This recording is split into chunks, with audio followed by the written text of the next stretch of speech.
Hello, blank checks. Welcome to the fucking news. I'm wildly inaccurate. Here are the headlines tonight. Best economic crisis since the 30s, say bankers and bailout bandits. Heartwarming richest to super richest tales. Scumhog billionaires wins all the Oscars. In the UK, Jade Goody sells rights to her afterlife and pleads for more cancer profits. Our top story tonight. The global economic crisis is the worst one since the 30s, say hundreds of bankers and other members of the criminal financial organizations.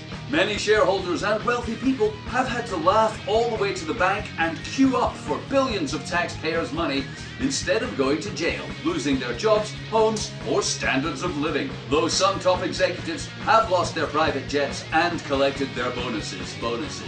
Shouldn't that be lost their jobs and not collected their bonuses? No? Oh well. In an imaginary statement made earlier today, a representative of the untouchable financial elite laughed in our faces, scoffing at our stupidity and inability to understand simple economics or the scale of the fraud being put over on us. Here's Lord Astor Rockerchild the 11th to twist the knife and spill salt in the wound.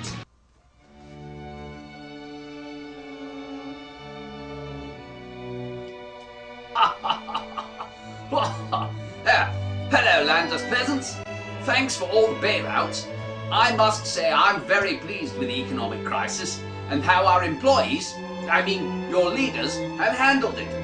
You really are a bunch of poorly educated lowbrows, aren't you?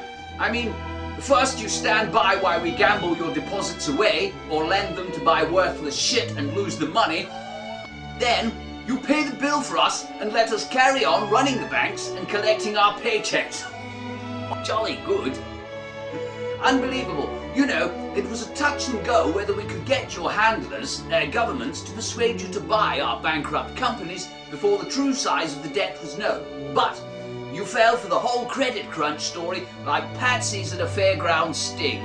Oh, well, it's the best crisis since the 30s when we took over your national currencies and did away with asset-backed finance. Now, we're well on our way to saddling you and your children's children with all of the debt and losses we've made since deregulation in the 90s. Really, it's marvellous.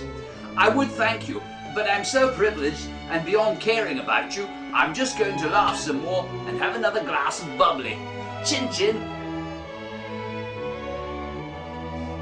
In a related story, the president of Debt America, Barack Obama, gave his first State of the Union speech earlier this week saying, "We will rebuild, we will recover, and the United States of Debt America will emerge stronger than before," going on not to say, "The world needs a stronger, bigger, better Debt America, able, once again, to borrow money it doesn't have, to buy shit it doesn't need, made by slaves in the tyrannical regime of China, so that the few people who own most of Earth can have more of it. We need a stronger, better military, more able to deal with the imaginary threat of extremism, with extremists committing acts of error against Debt America and other corporations, countries in the undemocratic world. Ordinary peasants have been affected by the worst economic crisis since the 30s, with many people no longer able to borrow money to buy things they can't afford. This has led to a great deal of reality in people's lives, which some experts warn could result in a global reality crisis in which people all over the earth end up living in the real world. To prevent this, and for many other reasons, I am announcing plans to rebuild a bigger and better Disneyland for all of us to live in. God bless America. Imaginary magical being, do your imaginary magic on us.